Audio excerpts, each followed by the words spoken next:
우리에게 주시는 하나님의 말씀은 사도행전 8장 26절부터 40절까지의 말씀입니다. 저와 여러분이 함께 교독하도록 하겠습니다. 주의 사자가 빌립에게 말하여 이르되 일어나서 남쪽으로 향하여 예루살렘에서 가사로 내려가는 길까지 가라 하니 그 길은 광야라. 일어나 가서 보니 에디오피아 사람 곧 에디오피아와 여왕 간다게의 모든 국고를 맡은 관리인 네시가 예배하러 예루살렘에 왔다가 돌아가는데 수레를 타고 선지자 이사야의 글을 읽더라. 성령이 빌립더러 이르되 이 수레로 가까이 나아가라 하시거늘 빌립이 달려가서 선지자 이사야의 글 읽는 것을 듣고 말하되 읽는 것을 깨닫느냐?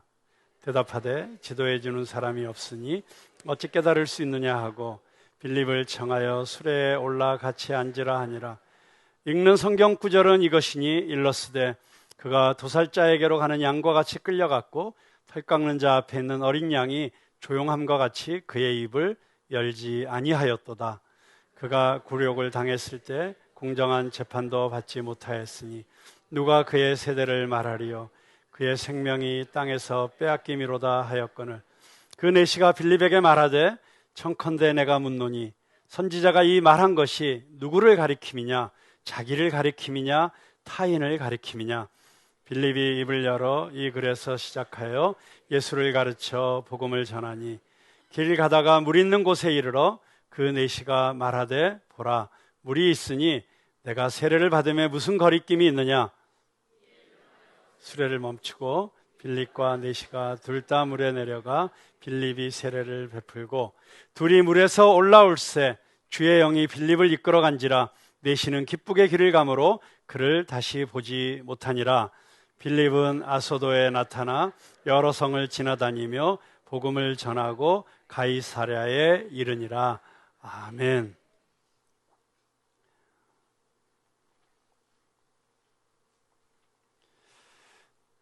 네, 예수님께서 우리에게 들려주신 비유 가운데 가장 감동적인 그리고 잘 알려진 비유는 아마 잃은 양의 비유 또는 돌아온 탕자의 비유가 아닐까 합니다. 다 누가복음 15장에 등장하는 비유들이죠.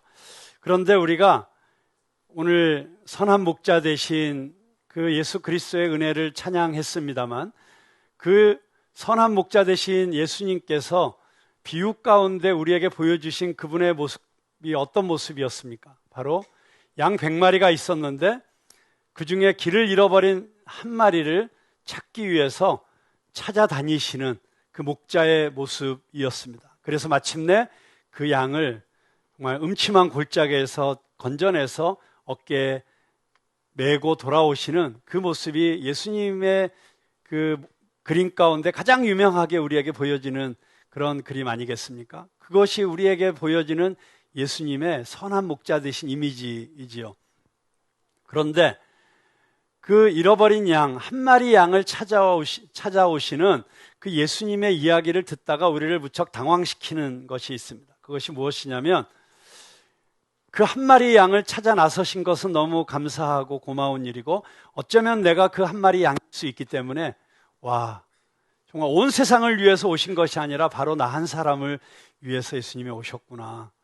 그렇게 생각하고 은혜 받은 것은 참 좋은 일인데 문제는 그 양 99마리가 어디에 있느냐는 것입니다. 그 영어로 된 찬송가에 보면은 그 양들이 우리 안에 있고 선한 목자는 양 한 마리를 찾아 나갔다. 그렇게 찬송가 가사는 되어 있습니다만은 그런데 실제로 우리가 성경을 잘 살펴보면 그 양 99마리는 들판에 그냥 내버려져 있었습니다. 당황스럽죠. 양 한 마리를 찾아 나서신 건 좋은데 그러면 양 99마리는 어떻게 되라는 말입니까?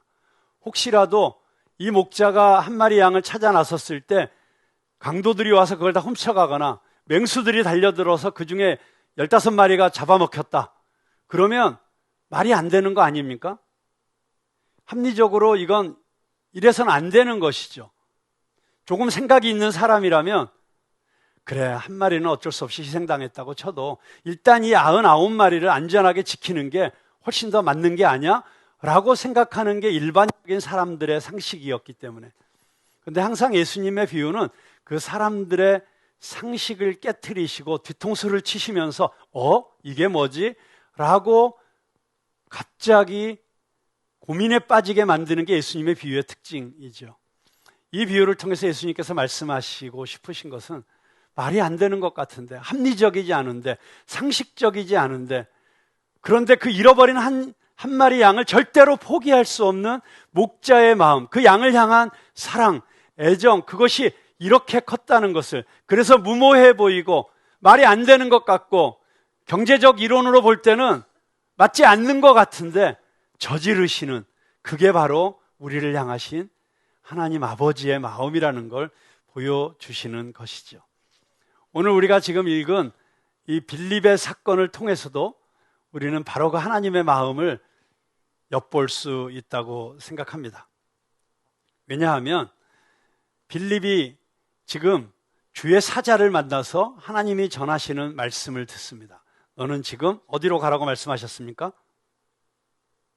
남쪽으로 향하여 예루살렘에서 가사로 내려가는 길이 있는데 그 길까지 가라. 그런데 그 길은 광야라.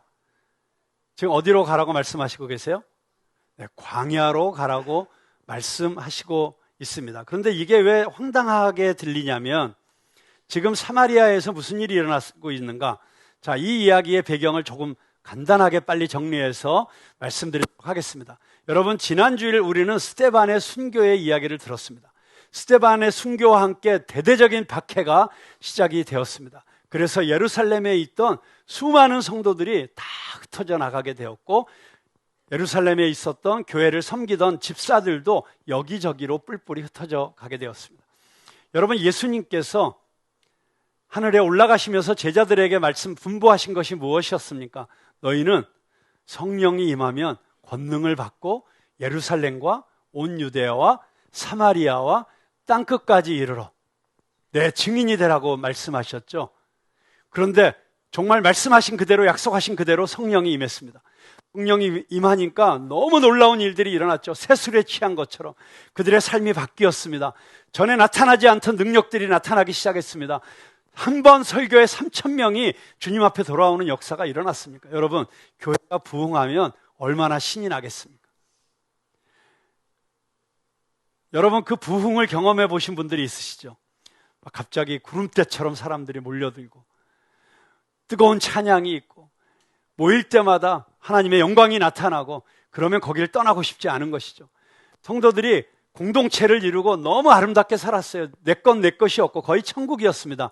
여러분, 누가 그런 곳을 떠나고 싶겠습니까? 그런데 하나님의 뜻은 예루살렘이라고 하는 이스라엘 사람들이 선택된 하나님의 도성이라고 생각했던 그곳에만 머물러 있는 것이 아니었습니다. 흩어져야만 했죠. 그런데 인간의 본성상 잘 되는 곳에서는 나가고 싶지 않은 거예요. 흩어지고 싶지 않은 거예요. 저의 그 믿음의 그 목회 영적인 멘토님이셨던 하용조 목사님께서 온누리교회를 섬기시면서 온누리교회를 목회하시고 나서 늘 입버릇처럼 하신 말씀이 있으세요. 제 설교 6, 7년 들으면 더 이상 들을 거 없어요. 그리고 우리 교회에서 6, 7년 정도 신앙생활 했으면 여기 더 머물러 있으면 안 돼요. 그러면 소금이 아니라 소금 덩어리가 돼요. 여러분들 6, 7년 우리 온누리교회에 있었으면 이제는 나가셔야 돼요. 흩어지세요. 여기저기 가서 작은 교회 가서 섬기시고. 여러분, 그래서 지금 우리 교회에 온누리교회에서 온 청년들 약 30여 명이 저희 교회에 와서 올해 한 해 동안 섬겨주고 있지 않습니까? 너무 감사한 일이죠. 지난 주일에 우리 주일학교 아이들이 여기 나와서 발표하는 걸 보면서 얼마나 그 청년들이 우리 어린아이들을 위해서 우리 교회 청년들이 부족해서 지금 섬기지 못하는 영역을 애쓰고 섬겨주는지를 눈으로 볼 수 있는 너무 귀하고 아름다운 시간이었습니다. 우리 박수 한번 하겠습니다. 네. 근데 여러분, 그렇게 7년 있으면 나가라 그래도 잘 나갈까요? 안 나갈까요? 네, 잘 안 나갑니다. 아마 그래서 그렇게 더 세게 얘기하셨는지도 모르겠어요. 근데 이 핍박으로 인해서 어쩔 수 없이 흩어질 때 그들의 마음이 얼마나 아팠겠습니까? 그런데 흩어지는 그곳에 그들이 이 고통의 시간을 통해서 오히려 하나님의 뜻은 더 크게 이루어지고 있었습니다. 여러분, 우리가 이해할 수 없는 일이 우리 삶에 닥친다고 할지라도 그 모든 사건의 배후에는 하나님이 역사하시고 계심을 믿으시기 바랍니다. 우리가 이미 하나님의 손에 붙잡힌 사람들이기 때문에 우리의 삶에 일어나는 어떤 것도 우연히 일어나는 일은 없습니다. 때로는 감사할 수 있는 일, 때로는 찬양이 절로 터져나오는 좋은 일들이 우리 삶에 있을 수 있지만 때로는 우리를 아프게 하고 때로는 우리를 슬프게 하고 우리를 낙담케 하는 일들이 일어날 수 있습니다. 때로는 왜 하나님 나에게 이런 시련을 주십니까? 탄식하고 원망할 수밖에 없는 그런 일들도 있을 수 있습니다. 그런데 여러분, 바둑의 고수들은 바둑을 둘 때 단 한 점도 그냥 두지 않는다는 거 아시죠? 하수들이 보기엔 이해가 안 되는 것뿐이죠. 그런데 고수들은 바둑을 둘 때 이미 10수압, 20수압, 아니 진짜 프로들은 마지막 수를 염두에 두고 지금 이 수를 놔가고 있다는 것을 우리는 안 둬봐도 알 수 있습니다. 아, 뜻이 있겠지. 여러분, 그렇다면 지구상의 최고의 바둑의 고수, 아니 알파고 10개를 합친, 아니 100개, 1000개를 합쳐도 감히 비교할 수 없는 전능하신 하나님, 우리를 나보다 더 잘 알고 계시는 하나님, 이 온 우주를 다스리고 계시는 하나님께서 지금 여러분의 인생에 한 수를 두시는 것이 무의미한 수겠어요? 하나님의 패착이겠어요? 절대로 그런 일은 없습니다. 다 뜻이 있습니다. 그래서 제가 코로나 기간을 지나면서 제가 저의 인생의 캐치프레이즈처럼 붙잡은 말씀이 뭔지 다 아시죠? 하나님께서는 다 계획이 있으셨구나. 여러분의 인생을 향한 하나님의 계획이 있으신 줄로 믿습니까? 여러분이 혹시 비행기를 놓친 것도 다 하나님의 계획이 있어서 놓친 것인 줄로 믿으시기 바랍니다. 네, 며칠 전에 놓치시고 이틀 후에 다시 표를 끊어오신 우리 곽혜란 집사님이 저기 앉아 계신 모습을 보니까 너무 반갑습니다. 그런데 어쩌면 비행기를 놓친 것조차도 제가 그런 일이 있었어요. 웨일즈에서 열린 열방부흥축제라는 집회에 갔다가 주일 예배 설교를 하기 위해서 제 아내는 마지막까지 참석하고 오겠다고 남아 있었는데 저는 딸 지인이를 데리고 런던 히드로 공항에 갔다가 그만 늦게 가가지고 비행기를 못 탄 거예요. 아무도 아는 사람이 없는 그곳에서 갈 데도 없고 그 캄캄한 밤에. 근데 놀랍게도 제가 딱 한 사람 전화번호를 알고 있었고요. 그분에게 전화를 했더니 마침 자기 딸이 오늘 수학여행을 가서 방이 비었다고 빨리 오라고 얘기하셔서 제가 그 집에 가게 되었고요. 그리고 가서 얘기를 하다 보니까 너무 잘 됐다고, 기왕 이렇게 된 거 우리 그 열방부흥축제 우리도 갑시다. 그분이 먼저 얘기를 하셔가지고 그분과 그분의 회사 직원들이 함께 버스 한 대를 빌려가지고 그 열방부흥축제의 마지막 날 가게 되었어요. 서프라이즈! 깜짝 놀라는 선물이었죠, 저희 아내에게는. 그리고 그날 그 마지막 집회에서 손잡고 기도하다가 저를 재워주셨던 그분이 방언을 그 자리에서 받으셨어요. 근데 그게 다가 아니었어요. 그 다음날 또 하루 종일 시간이 남잖아요. 기왕 여기까지 왔는데 웨일즈의 우리 교회 유적지들을 좀 돌아보자고 거기에 갔더니 우리나라에 왔던 최초의 순교자 토마스 선교사를 파송한 교회도 있었고요. 그리고 그 유명한 중보기도의 사람 리즈 하워즈가 신학생들을 가르치던 신학교도 있었어요. 근데 갔더니 그 신학교가 너무 아름답고 예쁜데 팔리게 되었다는 거예요. 학생 수가 너무 줄어들어서. 그 얘기를 듣고 이분이 너무 마음이 아파가지고 저에게 불쑥 이렇게 말씀하시는 거예요. 목사님, 우리가 이렇게 문 닫는 신학교를 사가지고 여기를 다시 살려야 돼요. 그리고 우리 한국이 복음의 빚을 지고 있으니까 이제 한국 교회가 학생들을 여기로 보내고 전 세계 학생들을 여기로 불러 모아서 여기서 다시 선교사들을 키우고 목회자를 키워서 영국의 부흥을 일으켜야 됩니다. 그래서 제가 아멘 하고 대답은 했지만 영국이 얼마나 땅값이 비싸고 영국에서 학교를 운영한다는 것이 얼마나 힘든 일이고, 그래서 그냥 비전은 누구나 꿀 수 있다. 꿈꾸는 건 자유다. 꿈꾸는데 돈 들어가냐. 뭐 이런 생각하면서 왔어요. 근데 놀라운 일이 일어났습니다. 그로부터 1년이 지나지 않아서 이분이 그 당시에 사랑의 교회 담임 목사님이셨던 오정현 목사님에게 이 비전을 이야기를 했고, 이 목사님이 그 비전에 감동을 해가지고 그 학교는 아니었지만 그 옆에 문을 닫고 있는 웨스트라는 신학교를 사게 되었어요. 그래갖고 지금 그 학교가 얼마나 부흥하고 있는지 모릅니다. 그뿐만이 아니고 이 학교와 옥스퍼드 신학대학이 자매 결연을 맺게 되고, 그래서 이번 주 목요일 날 그 옥스퍼드 신학대학 학장님이 한국에 오세요. 그러면서 한국과 얼마나 지금 가까운 일들이 일어나고 있는지, 그리고 그 교회를 통해서 영국의 1000개의 교회를 개척한다는 캐치프레이즈를 걸고 교회를 개척할 신학생들을 장학금을 주어서 공부를 시키는 일들이 일어나고 있습니다. 우리 푸른나무교회 성도님들은 그 스케일이 너무 커서 저랑은 비교가 안 돼서 이런 이야기를 들어도 별 감동이 없어요. 아니면 워낙 기적이 일상이 되는 교회다 보니 그건 뭐 당연한 거 아니에요? 워낙 드라마틱하고 워낙 다이나믹한 교회에 다니시다 보니까 뭐 그런 정도는 굉장히 평범하게 들리는 우리 푸른나무교회를 축복합니다. 중요한 건 이것이죠. 우리의 삶에 때로는 우리가 생각하기에는 내가 실수한 것 같고, 그래서 내가 잘못 간 것 같고, 잘못 선택한 것 같고, 땅을 치고 후회할 일 같은데, 놀랍게도 그 일을 통해서 하나님은 우리를 다시 일으키시고, 그리고 우리에게 새로운 비전을 주시고 새로운 기회를 주신다는 사실을 여러분 잊지 마시기 바랍니다. 그래서 우리가 반드시 기억해야 될 말씀은, 하나님을 사랑하는 자, 곧 그 뜻대로 부르심을 입은 자들에게는 모든 것이 합력하여 선을 이루는지라.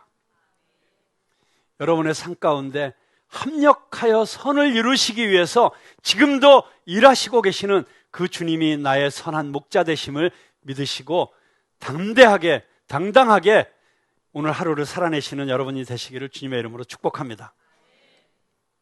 자, 제가 왜 이런 이야기를 합니까? 그렇게 흩어진 많은 성도들 가운데, 초대교회를 대표하는 집사들 가운데 빌립이라는 집사가 있었어요. 그런데 이 빌립이라는 집사가 사마리아에 가서 복음을 전하는데 놀라운 역사가 일어나기 시작했습니다. 병이 고쳐지고 귀신이 쫓겨나가고 설교를 듣는 사람마다 예수님을 영접하고 구원받는 역사가 일어나게 되었습니다. 여러분, 제가 한번 말씀드렸죠. 초대교회에 처음 찾아온 위기는 구제할 때 헬라파 과부들이 구제에서 자꾸 제외된다는 것이었고, 그래서 교회의 첫 7 집사를 세울 때 7명의 집사가 다 헬라파 유대인들이었다. 이들은 이스라엘에서 살던 정통 유대인들 출신들이 아니라 해외에 가서 살던 디아스포라 유대인들이었고, 그래서 그들은 훨씬 더 이방 문화, 이방의 사람들, 그리고 다른 나라에 가서 사는 문화적인 훈련이 이미 되어 있는 사람들이었고, 그래서 이들을 통해서 이스라엘의 종족 종교로서 머물 수 있었던 기독교가 세계화될 수 있는 전환점이 마련이 되었다. 그 얘기를 말씀드렸던 것처럼 헬라파 유대인이었던 빌립이 정통 유대인들이라면 가기를 꺼려했을 사마리아로 들어간 것이었죠. 그리고 그곳에서, 여러분, 사마리아는 어떤 곳입니까? 식민지였던 이스라엘 안에서도 차별받던 곳이었습니다. 지역 색깔로 인해서. 그 지역은 옛날 아수르 제국이 이스라엘을 점령했을 때 혼혈 정책을 써서 그들이 짐승처럼 취급하던 이방인들과 피가 섞였던 후손들이 살고 있었기 때문에 이스라엘 사람들은 사마리아 사람들을 만나지도 않았고 쳐다보지도 않았고 사마리아 지방으로 아예 지나가지도 않고 먼 길을 일부러 돌아가던 그런 곳이었어요. 그런데 바로 그렇게 차별받던 곳에서, 그래서 그 차별받았던 분노와 복수심과 증오와 상처가 가득했던 그 땅에 부흥이 일어나고 있었던 것입니다. 부흥이 일어나는 아마 이 지구상의 마지막 지역이 될 거야 라고 생각하는 그 지역에 먼저 부흥이 일어날 수 있다는 사실을 여러분 기억하십시오. 내가 생각하기에 하나님의 은혜가 거기는 임하지 않을까, 내가 생각할게 저 사람에게는 정말 하나님도 신경 쓰시지 않을 거야 라고 하는 바로 그런 사람, 그런 집단, 그런 지역, 그런 나라에 하나님의 역사가 일어난다는 사실을 믿으시기 바랍니다. 여러분, 하나님의 생각은 우리의 생각을 초월하십니다. 하나님의 생각은 우리의 기준과 우리의 가치관을 뛰어넘으시는 분이십니다. 우리가 생각하기에는 저런 사람이 교회에 와? 저런 옷을 입고 교회에 와? 교회에 와서 저런 행동을 해? 저 사람이 있어서 참 우리 교회 물이 흐려지고 있구나. 저 저런 행동들 때문에 우리 교회 처음 오신 분이 상처받으면 어떡하지? 시험 드시면 어떡하지? 이런 걱정을 하면서 불안해하시지 마십시오. 누구든지 이 교회에 와 있다는 것은 하나님의 뜻에 의해서 오신 것입니다. 하나님은 실수하시지 않으십니다. 중요한 것은 우리가 그 뜻을 아직 발견하지 못하고 아직 우리가 하나님의 뜻대로 무엇인가 순종하지 못했기 때문에 그를 통해서 일어날 수 있는 역사가 안 일어나고 있는 것이죠. 조금 설교가 부담스러우기 시작하시나요? 자, 그런데 빌립을 통해서 이런 놀라운 역사가 일어났다는 소식을 예루살렘에 있는 유대교 지도자들이 듣고, 지금 어떤 일이 일어나고 있는지 빨리 선교 현장 탐사를 해야겠다. 그래서 예루살렘에 있는 교회가 2명의 지도자를 파견하죠. 바로 베드로와 요한입니다. 베드로와 요한이 와서 보니까 정말 놀랍게도 이 빌립의 전도를 통해서 수많은 사람들이 예수 믿고 구원받았어요. 그런데 이 많은 사람들이 예수 믿고 구원받았지만 아직 성령 세례를 받은 사람은 없었다. 그래서 베드로와 요한이 기도하고 안수하니까 즉시로 그들이 다 성령 세례를 받게 되었어요. 여러분, 성령 세례를 받은 이 모습이 얼마나 놀라웠던지 그 당시에 사마리아 지역을 휩쓸고 있었던 유명한 마술사가 있었어요. 그 마술사는 신적인 능력이 있다고 사람들이 따르고 추앙했던 사람인데 이 사람조차도 예수를 믿었거든요. 놀라운 일이죠. 그런데 이 사람이 보기에 성령이 임하시고 성령의 충만함이 나타나니까 자기가 잔재주를 부리던 이 마술하고는 비교할 수 없는 역사가 일어나는 거예요. 너무 부러웠겠죠. 베드로와 요한에게 혹시 제가 돈을 드리고 그 능력을 좀 살 수 없습니까? 했다가 정말 다행히 그 자리에서 죽지는 않았어요. 근데 그 자리에서 죽임을 당했던 아나니아와 삽비라 못지않은 처절한 저주를 받았습니다. 아니, 좀 너무 심하신가? 아니, 몰라서 그렇게 얘기했는데 좀 너무한 거 아니야 싶을 정도로 얼마나 혹독하게 저주에 가까운 야단을 책망을 하는지 깜짝 놀랄 지경입니다. 시몬이 얼마나 두려웠으면 지금 말씀하신 게 하나도 나에게 일어나지 않게 해주세요 라고 기도하면서 그 자리를 떠났겠습니까? 자, 이런 일들이 일어났습니다. 그리고 베드로와 요한은 사마리아 지역에서 일어나고 있는 이 부흥의 현장을 살펴보면서 너무 기쁘고 흐뭇한 모습으로 다시 예루살렘으로 돌아가는 길에 사마리아 이곳저곳 마을을 다니면서 복음을 전했다고 성경은 기록하고 있습니다. 오늘 저의 설교에서는 자세하게 다루지 않지만 오후 3시에 있는 우리 청년 예배에서 이진영 목사님이 바로 이 대목을 가지고 보다 더 자세하게 말씀을 전할 예정이시기 때문에 그 대목이 궁금하신 분들은 오늘 정원 모임을 마치시고 한 번 더 청년 예배를 드리실 것을 강력히 추천드리는 바입니다. 아멘을 하시는 거는 나는 안 오더라도 누군가는 갈 수 있도록 힘을 드리기 위해서 아멘 하시는 것이니까 오후 3시 예배에 한 번 더 예배 드릴 수 있게 되기를 주님의 이름으로 축복합니다. 네, 아멘 하신 분들에게 복이 있고 또 3시 예배까지 성령께서 인도하시는 축복을 누리실 수 있게 되길 바랍니다. 네. 자, 그런데 그런 놀라운 역사가 일어나고 있는 그 순간에 갑자기 주의 사자가 빌립에게 나타나셔서 너는 예루살렘에서 가사로 내려가는 길로 가라. 그러니까 가사로 가라는 건 아니고 길로 가라는 거예요, 길로. 근데 그 길은 광야를 통과하고 있었어요. 거기로 가라고 말씀하시는 것입니다. 아니, 사람이 더 많은 도시로 보내시던지 뭔가 더 의미 있는 사역의 현장, 선교의 현장이 아닌 사람이 살지 않는 광야로 가라는 거예요. 저는 여기서 순종이 얼마나 우리에게 위대한 능력과 우리의 삶의 열매를 우리에게 나타내 주실 수 있는지를 빌립의 모습을 통해서 보게 됩니다. 빌립은 그 즉시 순종하고 광야길로 내려갔습니다. 여러분, 순종에 있어서 가장 중요한 원칙은 무엇입니까? 그것은 즉시 순종하라는 것입니다. 두 번째는 온전히 순종하라는 것입니다. 순종하실 거면 100% 순종해야 된다는 것입니다. 99% 순종한 것은 순종이 아닙니다. 이번에 사법고시를 봤는데 거의 합격했다. 합격한 것입니까? 떨어진 것입니까? 거의 갔다가 마지막 1%를 못해서 열매를 경험하지 못하는 성도들이 얼마나 많은지 모릅니다. 순종은 온전히 해야 되는 것입니다. 이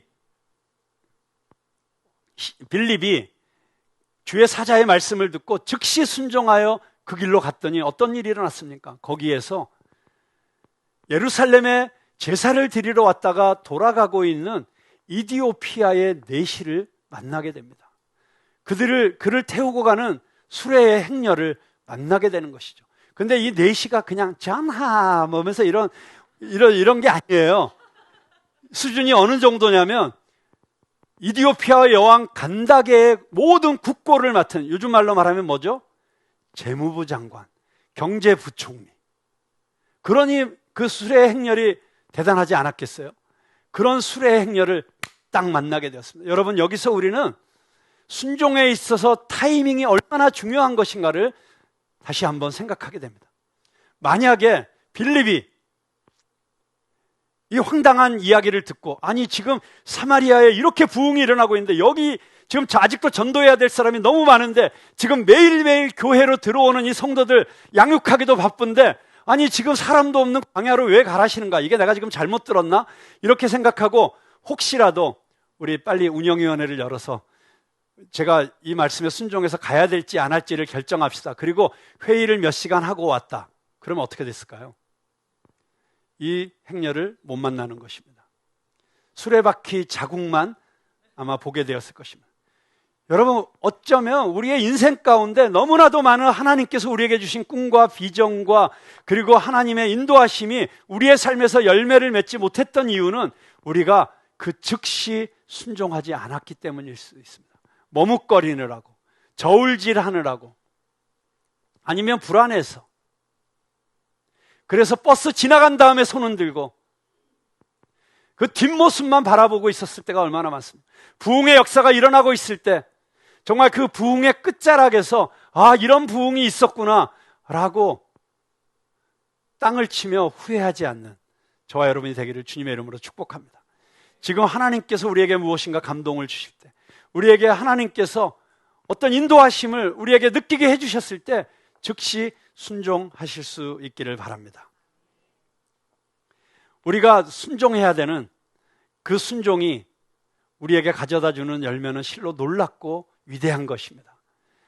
우리가 하나님의 말씀에 순종해서 발걸음을 내어드릴 때는 우리의 속도가 빨라집니다. 지체하지 않습니다. 빛의 속도로 달려가게 됩니다. 그리고 우리의 스케일이 달라지게 됩니다. 여러분, 왜 우리의 삶 가운데 하나님의 위대한 역사가 일어나지 않는가? 내 머리로, 내 생각으로, 내 고정관념으로 제한하기 때문입니다. 하나님께서 우리에게 주시는 꿈과 비전이 있을 때 내 생각으로 판단하고, 내 생각으로 제한하고, 내 생각으로 계산하지 마시기 바랍니다. 하나님의 생각은 우리의 생각과 다르다고 성경은 말하고 있습니다. 하나님이 바라보시는 것은 우리가 보는 것보다 훨씬 더 먼 것을 보고 계신다고 말씀하시고 계십니다. 그렇기 때문에 하나님께서 어떤 말씀을 주실 때 즉시, 그리고 내 생각을 뛰어넘어 담대하게 순종하실 수 있길 바랍니다. 베드로가 배 밖으로 걸어 나왔기 때문에 무리를 걷는 기적이 가능했습니다. 눈앞에 그 거대한 파도를 바라봤더라면 베드로는 결코 배 밖으로 나갈 수 없었을 것이고, 그는 무리를 걷는 이 놀라운 기적을 절대로 경험할 수 없었을 것입니다. 자, 그래서 빌립이 내려간 곳이 어디입니까? 광야입니다. 여러분, 우리 그리스도인들이 광야를 때로는 두려워합니다. 왜요? 푸른 초장, 잔잔한 시냇가가 아니라 거기는 물이 없는 곳입니다. 위험한 곳입니다. 메마른 곳입니다. 불안한 곳입니다. 두려운 곳입니다. 그런데 여러분, 광야가 그렇게 두려운 이유가 뭔지 아십니까? 광야에 나 혼자 있기 때문입니다. 광야 플러스 나는 두려움입니다. 광야 플러스 나는 불안입니다. 광야 플러스 나는 메마름입니다. 광야 플러스 나는 춥고 배고픈 것입니다. 그런데 광야에 내가 아닌 하나님을 더하면, 광야 플러스 하나님은 이런 약속을 우리에게 주셨습니다. 사막의 샘이 넘쳐 흐르리라. 사막에 꽃이 피어 향내 나리라. 주님이 다스리는 그 나라가 오면은 사막이 꽃동산들이. 여러분, 그렇습니다. 지금 여러분이 있는 그 자리가 광야 같은 자리라고 할지라도 내가 하나님과 함께 있으면 그곳이 곧 푸른 초장, 잔잔한 시냇가가 되는 것입니다. 왜냐하면 우리가 필요한 그 모든 것을 하나님께서 이미 다 가지고 계시기 때문입니다. 환경이나 조건이 중요한 것이 아닙니다. 여러분, 어떤 일을 결정할 때 환경이나 조건을 보고 그것을 따져서 결정하지 마시기 바랍니다. 내가 있어야 될 것은 곧 하나님이 보내시는 곳입니다. 그곳이 가장 안전한 곳입니다. 그곳이 가장 우리에게 행복한 곳인 줄로 믿으시기 바랍니다. 여러분, 이 빌립이 내가 있고 싶은 나의 생각을 내려놓고 내가 더 화려해 보이는 이 사역의 현장을 내려놓고 주님의 말씀에 순종하여 광야로 내려갔을 때 그 희생, 그 내려놓음, 그 대가를 지불함을 통해서 어떤 일이 일어났습니까? 바로 이디오피아의 재무부 장관이었던 이 한 사람을 구원하는 열매가 나타나게 된 것입니다. 저는 여기서 우리의 삶에 열매 맺게 하시는 하나님의 놀라운 또 다른 키워드를 발견합니다. 그것은 바로 희생입니다. 희생. 내가 마땅히 누릴 수 있는 것을 내려놓고 내가 마땅히 취할 수 있는 것을 포기하고 주님 앞에 내 삶을 내어드리고 내 소유를 내어드리고 내 시간을 내어드리고 내 재능을 내어드릴 때 그 내어드림을 통해서 하나님의 역사가 나타난다고 하는 것입니다. 여러분, 그것이 바로 너희 몸을 거룩한 산 제사로 드리라. Living sacrifice. sacrifice. 여러분, 이 sacrifice가 곧 예배인 것입니다. 예배는 희생인 것입니다. 나의 삶을 드리는 것입니다. 여러분, 여기 너무 아름답고 멋진 장면을 이 성경 속에서 우리는 발견합니다. 빌립이 내 생각을 내려놓고 내가 더 크고 놀라운 사역을 할 수 있는 그 현장을 내려놓고 무슨 일인지 모르지만 주님의 인도하심에 순종해서 광야길로 나왔을 때 거기서 또 다른 sacrifice를 드리고 오는 한 영혼을 만나게 됩니다. 어떻게 보면 이 내시는 세상의 모든 것을 가진 사람이었습니다. 돈과 권력과 명예가 있었습니다. 그런데 그 모든 것을 다 가지고 있는 것 같은 그 사람에게도 어떤 공허함이 있었겠죠. 그 삶의 한 구석엔 빈자리가 있었겠죠. 저는 우리가 살고 있는, 우리가 예배드리고 있는 이 땅이 바로 그런 사람들이 가장 대한민국에서 많이 흘러다니고 있는 곳이 아닐까 그런 생각을 합니다. 어쩌면 대한민국에서 가장 화려할 뿐만 아니라 전 세계적으로 이렇게 멋있는 동네가 별로 많지 않은 것 같아요. 여러분, 이 교회 앞에 지나가다 보면 와, 지구상에서 거의 벤틀리를 소나타 보듯이 볼 수 있는 거의 이런 도시가 전 세계에서 과연 몇 군데나 더 있을까 싶을 정도로 우리 주차하고 있는 이 도산대로는 언제나 온갖 스포츠카들이 특히 주일날이면 괴성을 지르면서 우리의 시선을 끌기 위해서 이런 화려함. 그런데 이 속에 이 모든 것들을 누리면서 어쩌면 스위스와 맞먹는 수준의 밥값을 지불하면서 밥을 먹어야 되는 이 도시 안에, 그런데 알 수 없는 외로움, 알 수 없는 불안함, 알 수 없는 허무함으로 인해서 도대체 내 삶을 만족시켜 줄 수 있는 진정한 평화를 줄 수 있는 그 무엇이 없단 말인가 찾고 찾다가 예루살렘에 살아계신 하나님이 예배를 받으신다는 이야기를 듣고 그 먼 곳까지, 지금 이디오피아에서 예루살렘까지 오기에는 1500km가 걸렸는데 오늘날처럼 비행기로 가는 것이 아니라 그렇게 수레를 타고 천천히 움직이면 거의 한 달이 걸려서 예배를 드리러 왔던, 여러분, 그 먼 거리가 그에게는 정말 놀라운 대가를 지불함이었고 세크리파이스였던 것이죠. 그 한 영혼을 내버려 두시지 않으시고 그에게 특별한 은혜를 주시는 하나님. 여러분, 그래서 멀리서 예배를 드리러 오시는 분들은 위로받으실 수 있기를 주님의 이름으로 축복합니다. 우리 찬양팀들 중에 상당수가 파주에 살고 있어요. 매일 아침 파주에 오는, 토요일 날 연습이 있는 날은 와서 연습하고 밤 11시에 집에 갔다가 새벽에 나오는, 이런 대가를 지불함이 예배인 줄을 믿으시기 바랍니다. 박수 한번 하겠습니다. 제가 어제 우리 장로님들하고 저녁 식사를 하면서 이야기를 하다가 놀라운 얘기를 들었어요. 목사님, 그거 아세요? 우리 이석교 집사가 베트남에서 사업할 때 토요일 저녁 비행기 타고 와서 예배드리고 주일 저녁 비행기로 돌아갔어요. 알았죠. 아셨는데 왜 모르는 척하고 계셨냐는 표정으로 잠시 몰라서 놀라시면서 저를 보시더라고요. 그렇습니다. 우리 집사님 그때 행복하셨죠? 예배드리는 시간이. 어쩌면 내가 예배드리는 이 한 시간이 너무 소중하기 때문에, 너무 사모가 되기 때문에, 너무 간절하기 때문에 정말 1시간, 2시간을 준비하면서 달려오는 그 마음, 하나님은 절대로 그 마음을 그대로 헛되이 버려두시지 않으신다. 무관심하시지 않으신다. 반드시 갚아주신다. 반드시 은혜를 갑절로 주신다. 자, 그렇습니다. 정말 하나님의 말씀이 임할 때, 하나님의, 이것이 나를 향하신 하나님의 뜻인 줄을 깨달았을 때, 그것이 광야길을 내려가는 것일지라도, 아니면 1500km 그 먼 곳을 가서 예배를 드리는 것일지라도 순종하는 것, 그 순종을 위해서 어떤 대가를 지불할지라도 순종할 때 우리의 삶에 놀라운 역사가 일어나는 줄로 믿습니다. 자, 그런데 중요한 것은 이것이죠. 때로는 내 마음속에 어떤 아이디어가 떠오를 때, 내 생각에 어떤 아이디어가 떠오를 때, 또는 누군가가 나 좀 이거 해봐 라고 할 때, 그걸 다 성령님의 인도하심인 줄 알고 순종했다가 그게 아니었으면 어떡하죠? 여러분, 그래서 가장 중요한 게 뭐죠? 하나님의 뜻을 분별하는 것입니다. 하나님의 뜻을 깨닫는 것입니다.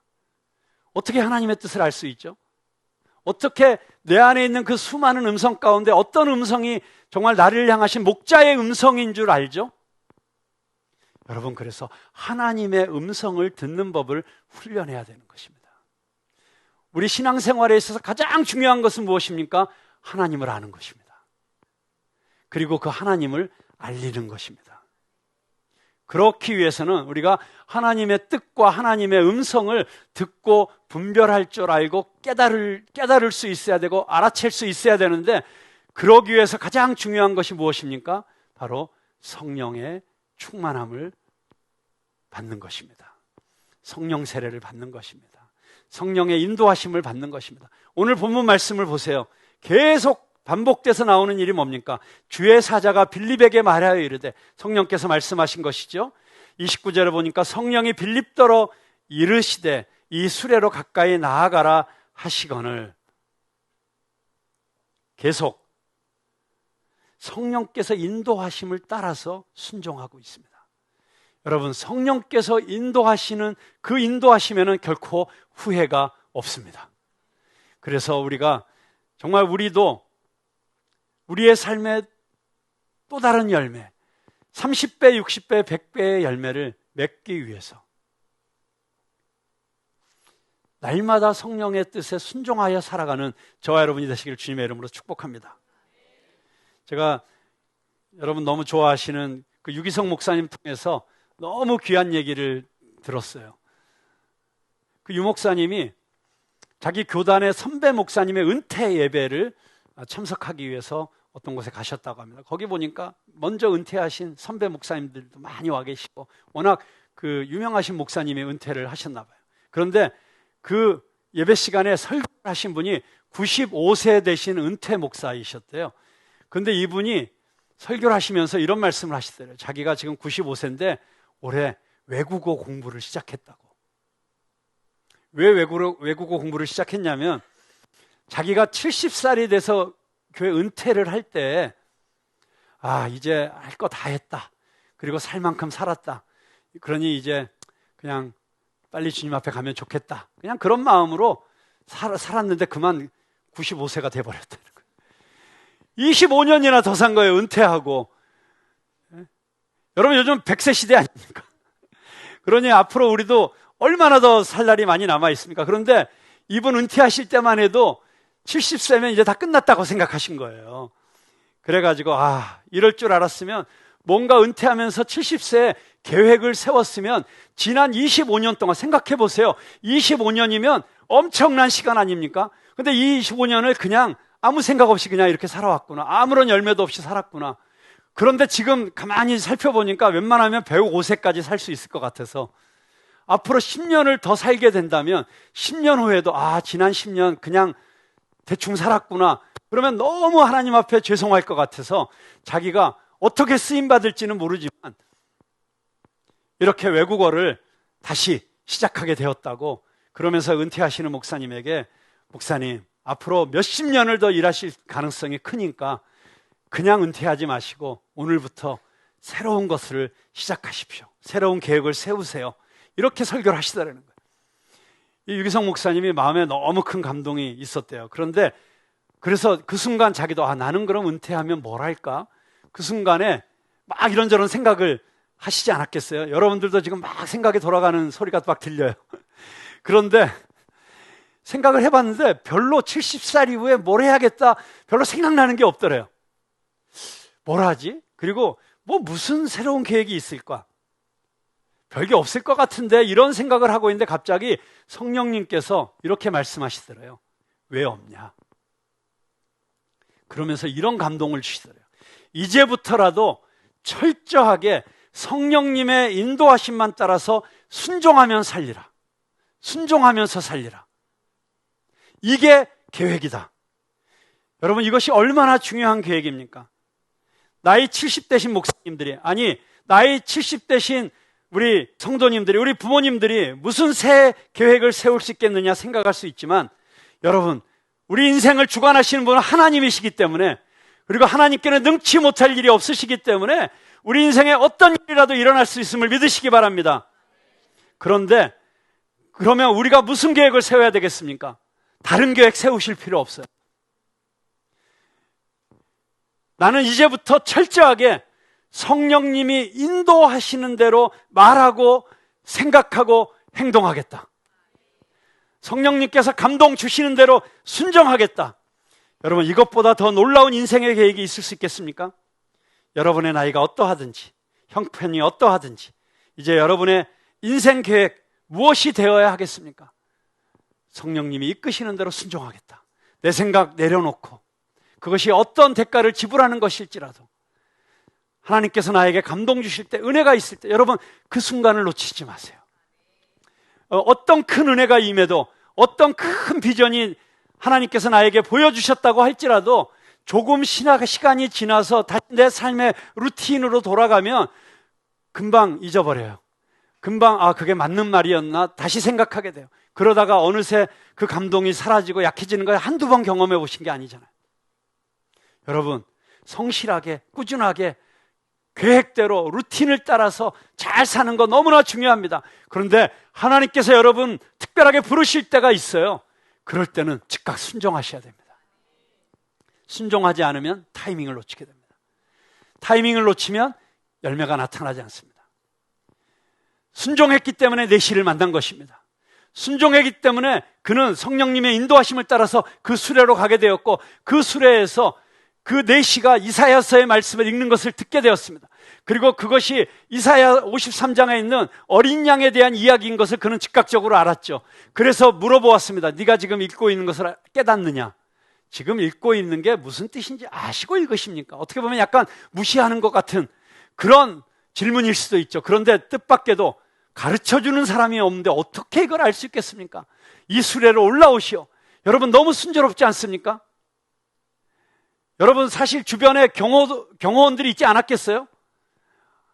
처음 보는 사람을, 생판 처음 보는 사람을 웬 잡상인이야 하면서, 무슨 사기꾼이야 하면서 물리칠 수도 있지 않았겠습니까? 그런데 성령께서 예비하신 역사에는 순탄함이 있습니다.